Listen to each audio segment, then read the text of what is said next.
নমস্কাৰ প্ৰিয় বন্ধুসকল, জ্ঞানাংকুৰ দ্য লাৰ্ণিং হাবলৈ সকলোকে স্বাগতম জনাইছোঁ। আজি ক্লাছ 10ৰ 20 মষ্ট ইম্পৰ্টেণ্ট কুৱেশ্যনৰ বিষয়ে আলোচনা কৰিম। গতিকে পলম নকৰি ব'লা আমি আৰম্ভ কৰোঁ। আৰম্ভ কৰাৰ আগতে মোৰ চেনেলটো কিন্তু ছাবস্ক্ৰাইব কৰিবলৈ নাপাহৰিবা।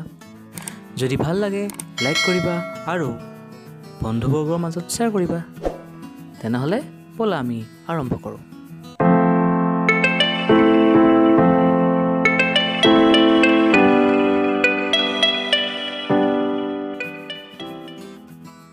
মৰমৰ ছাত্ৰ ছাত্ৰীসকল, আজি তোমালোকৰ বিজ্ঞানৰ পাঠ্যপুথিৰ 20 মষ্ট ইম্পৰ্টেণ্ট কুৱেশ্যন আলোচনা কৰিম। লগতে প্ৰশ্নবিলাকৰ উত্তৰ বিস্তৃতভাৱে বহলাই দিয়া হ'ব। গতিকে বোলো আমি প্ৰথম প্ৰশ্নকেইটা আলোচনা কৰি লওঁ। প্ৰথমতে আছে RNA সম্পূৰ্ণ অৰ্থ কি? RNA সম্পূৰ্ণ অৰ্থ হৈছে ৰাইবোনিউক্লিক এচিড। DNA সম্পূৰ্ণ অৰ্থ কি? DNA সম্পূৰ্ণ অৰ্থ হৈছে ডিঅক্সি ৰিবোনিউক্লিক এচিড। এতিয়া RNA আৰু DNAৰ বিষয়ে আৰু জানি লওঁ আহা। DNA হৈছে এক প্ৰকাৰ যৌগ যি সকলো জীৱ আৰু ভাইৰাছৰ বিকাশ, ক্ৰিয়াকলাপ আৰু প্ৰজননৰ বাবে প্ৰয়োজনীয় অধিকাংশ জিনীয় তথ্য সৰবৰাহ কৰে। DNA আৰু RNA নিউক্লিঅটাইডেৰে গঠিত। DNA দুডাল সৰ্পিলাকাৰ নিউক্লিঅটাইডেৰে গঠিত আৰু RNA এডাল নিউক্লিঅটাইডেৰে গঠিত। DNA কোষীয় ক্ৰিয়াকলাপৰ বাবে তথ্য দিয়ে আৰু RNA সেই তথ্য কোষলৈ কঢ়িয়াই নিয়ে। গতিকে নিশ্চয় RNA আৰু DNAৰ বিষয়ে তোমালোকে বহুখিনি কথা জানিলা। এতিয়া আমি তাৰ পিছৰ প্ৰশ্নকেইটালৈ আগবাঢ়ি যাওঁ ব'লা। 3 নম্বৰ প্ৰশ্নটো হৈছে কোষৰ শক্তিৰ ভঁৰাল বুলি কাক কোৱা হয়? Power house of the cell. মাইট্ৰকণ্ড্ৰিয়াক হয়নে? মাইট্ৰকণ্ড্ৰিয়াক কোষৰ শক্তিৰ ভঁৰাল বুলি কোৱা হয়। তো কিয় মাইট্ৰকণ্ড্ৰিয়া শক্তিৰ ভঁৰাল বুলি কোৱা হয়? কাৰণ মাইট্ৰকণ্ড্ৰিয়াতে কাৰ্বহাইড্ৰেট, প্ৰটিন, লিপিড আদি জাৰণ ঘটি প্ৰচুৰ পৰিমাণে শক্তি উৎপন্ন হয়। আৰু এই শক্তি ATP মানে হৈছে এডিনোচাইন ট্ৰাইফচফেট, হয় নাই? এডিনোচাইন ট্ৰাইফচফেট বা ATP নামৰ এটা জৈৱ যৌগত সঞ্চিত হৈ থাকে। আৰু সেই শক্তি জীৱৰ বিভিন্ন জৈৱিক ক্ৰিয়াত প্ৰয়োজন হ'লে মাইট্ৰকণ্ড্ৰিয়াই যোগান ধৰে। আৰু সেইবাবে মাইট্ৰকণ্ড্ৰিয়াক কোৱা হয় কোষৰ শক্তিৰ ভঁৰাল। 4 নম্বৰ প্ৰশ্নটো হৈছে উদ্ভিদত পোৱা সেউজীয়া ৰঞ্জক পদাৰ্থৰ নাম কি? উত্তৰটো হৈছে হৰিতকণা আৰু ইংৰাজীত কোৱা হয় ক্ল'ৰ'প্লাষ্ট। হৰিতকণাৰ প্ৰধান কাৰ্য হৈছে সালোক সংশ্লেষণ সংঘটিত কৰা আৰু উদ্ভিদক আহাৰ প্ৰস্তুত কৰাত সহায় কৰা। ইয়াৰ পিছৰ প্ৰশ্নকেইটা হৈছে বংশগতিৰ বাহক বুলি কাক কোৱা হয়? বংশগতিৰ বাহক বুলি ক্ৰম'জমক কোৱা হয়। এতিয়া আহচোন ক্ৰম'জমৰ বিষয়ে অলপ জানি লওঁ। আমি সকলোৱে গম পালোঁ যে DNA হৈছে আনুবাংশিক দ্ৰব্য, হয় নহয়? আৰু এই DNA ক্ৰম'জমতেই থাকে। জীৱৰ জীৱন প্ৰক্ৰিয়াৰ সকলোবোৰ যাৱতীয় নিৰ্দেশনা ক্ৰম'জমতেই নিহিত হৈ থাকে। কোষৰ বিভাজনৰ ফলত সৃষ্টি হোৱা অপত্য কোষত আনুবাংশিক দ্ৰব্য DNA পৰিমাণ কোনো হৰণ ভঙন নোহোৱাকৈ অটুট ৰখাত ক্ৰম'জমে মুখ্য ভূমিকা পালন কৰে। ৰাসায়নিকভাৱে ক্ৰম'জমবিলাক DNA আৰু হিষ্টন প্ৰ'টিনেৰে গঠন হয়। জীৱৰ দৈহিক কোষৰ ক্ৰম'জমৰ সংখ্যা বুজাবলৈ 2n ব্যৱহাৰ কৰা হয়। তোমালোকে বাৰু জানানে মানৱ দেহকোষত কিমানযোৰ ক্ৰম'জম পোৱা যায়? সংখ্যা হিচাপে মানৱ দেহকোষত প্ৰায় 46 ক্ৰম'জম পোৱা যায় আৰু যোৰা হিচাপে ক'বলৈ গ'লে কিমান হ'ব? 23 যোৰা, হয় নহয়? তাৰমানে যিহেতু ক'লোঁ যে 2n হিচাপে প্ৰকাশ কৰা হয়, হয় নহয়? গতিকে 2n হিচাপে প্ৰকাশ কৰিবলৈ হ'লে কিমান হ'ব? 2 × 23 = 46। বুজি পাইছে নিশ্চয়, হয় নহয়? এতিয়া আমি ইয়াৰ পিছৰ প্ৰশ্নটোলৈ আগবাঢ়ি যাওঁ আহা। প্ৰশ্নটো হৈছে উদ্ভিদৰ কি কলাৰ মাজেদি শিপাই শোষণ কৰা পানী আৰু খনিজ লৱণ পৰিবাহিত হয়? আৰু উত্তৰটো হৈছে জাইলেম। জাইলেম হৈছে এবিধ সংবহন কলা।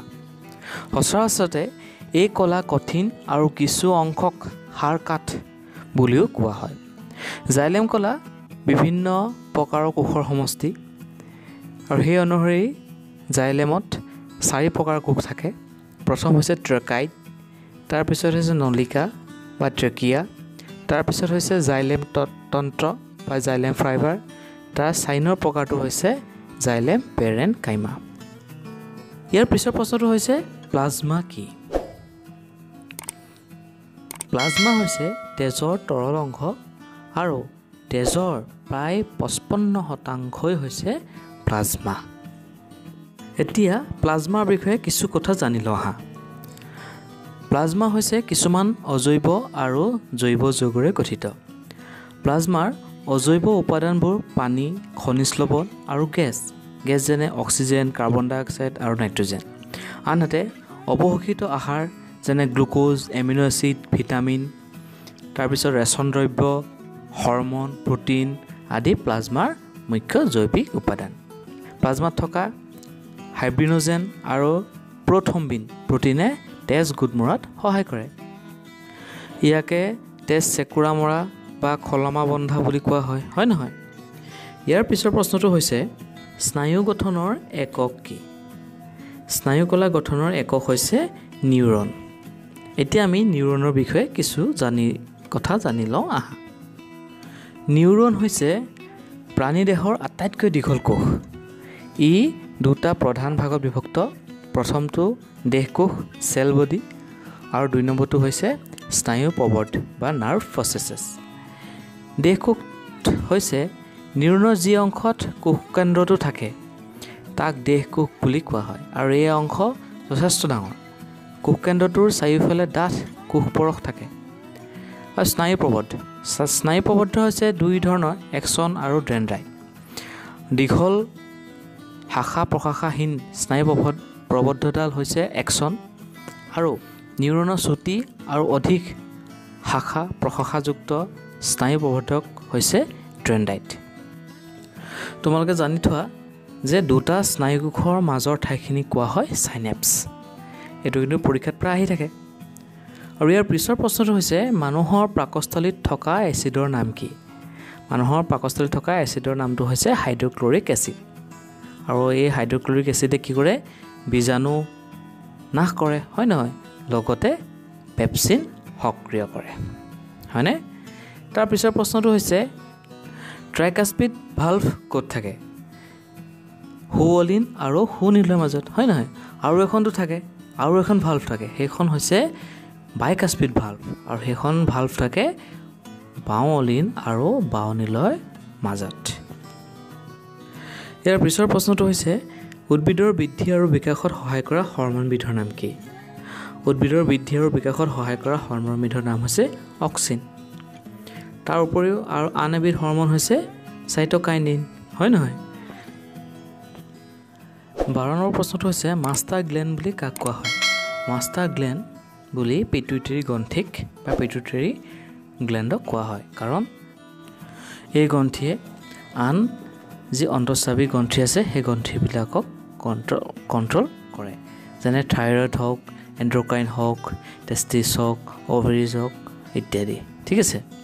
ইয়াৰ পিছৰ প্ৰশ্নটো হৈছে টাইফয়েড সৃষ্টিকাৰী বেক্টেৰিয়াবিধৰ নাম কি? টাইফয়েড সৃষ্টিকাৰী বেক্টেৰিয়াবিধৰ নাম হৈছে ছালমনেলা ট্ৰাইফি। তাৰ উপৰিও আমি কেইবিধমান বেমাৰ আৰু তাৰ সৃষ্টি কৰা বেক্টেৰিয়াৰ বিষয়ে জানিলোঁ আহা। বেক্টেৰিয়া বা ভাইৰাছ। যক্ষ্মা কোৱা হয় টিউবাৰকুলোচিছ বেক্টেৰিয়াৰ পৰা হয়। সেই বেক্টেৰিয়াবিধৰ নাম হৈছে মাইক্ৰ'বেক্টেৰিয়াম টিউবাৰকুলোচিছ। মেলেৰিয়া কিহে বিয়পায়? মহে বিয়পায়, হয় নাই? মাইকী এনফিলিছ মহে, কিন্তু সৃষ্টি কৰে কিহে? প্লাজমডিয়াম নামৰ এবিধ প্ৰটোজোৱাই। বৰ্তমান সময়ত পৃথিৱীত মহামাৰী সৃষ্টি কৰি থকা ৰোগবিধৰ নাম তোমালোকে যে গম পাইছানে? আমি সকলোৱে জানো, হয় নহয়? সেয়া হৈছে ক'ভিড-19 মানে হৈছে কৰোনা ভাইৰাছ ডিজিজ 2019। আৰু এই ডিজিজ প্ৰথমতে ক'ত ধৰা পেলাইছিল? চীন দেশৰ ইউহান চহৰত, হয়নে? এই ডিজিজৰ যিটো ভাইৰাছ, সেই ভাইৰাছটো হৈছে SARS-CoV-2 অৰ্থাৎ severe acute respiratory syndrome corona virus 2। নিশ্চয় মনত ৰাখিবলৈ চেষ্টা কৰিবা। ঠিক আছে 14 নম্বৰ প্ৰশ্নটো হৈছে পানীৰ pH কিমান পানীৰ pH হৈছে 7 তোমালোকে বাৰু pH ৰ ফুল ফৰ্মটো জানা নাই pH মানে হৈছে পটেনশিয়াল হাইড্ৰোজেন অৰ্থাৎ যিকোনো এটা সামগ্ৰীত হাইড্ৰোজেন আয়নৰ ওপৰত বেছ কৰি এসিড আৰু ক্ষাৰ জুখিবলৈ যিডাল স্কেল ব্যৱহাৰ কৰা হয় হেতলকে কোৱা হয় pH স্কেল হয় না এই স্কেলত 0 ৰ পৰা 14 লৈকে থাকে ইয়াত 7 টো হৈছে নিউট্ৰেল আৰু এই নিউট্ৰেলটো হৈছে পানী আৰু 7 তকৈ যিখিনি সৰু অৰ্থাৎ 0 1 2 3 4 5 6 হয়নে সেইখিনি হৈছে এসিডিক আৰু 7 তকৈ ডাঙৰখিনি সেইখিনি হৈছে বেসিক ইয়াৰ পিছৰ প্ৰশ্নটো হৈছে সাধাৰণ উষ্ণতাত জুলীয়া অৱস্থাত থকা ধাতুটোৰ নাম কি সাধাৰণ অৱস্থাত জুলীয়া অৱস্থাত থকা ধাতুটোৰ নাম হৈছে পাৰা 16 নম্বৰ প্ৰশ্নটো হৈছে জিংকৰ আকৰৰ নাম কি জিংকৰ আকৰৰ নাম হৈছে জিংক ব্লেন্ড 17 নম্বৰ প্ৰশ্নটো হৈছে প্ৰবাহৰ এসআই এককৰ নাম কি প্ৰবাহৰ এসআই এককৰ নাম হৈছে এম্পিয়াৰ এম্পিয়াৰ মানে হৈছে প্ৰতি সেকেন্ডত 1 কুলম আধানৰ প্ৰবাহক 1 এম্পিয়াৰ বোলা হয়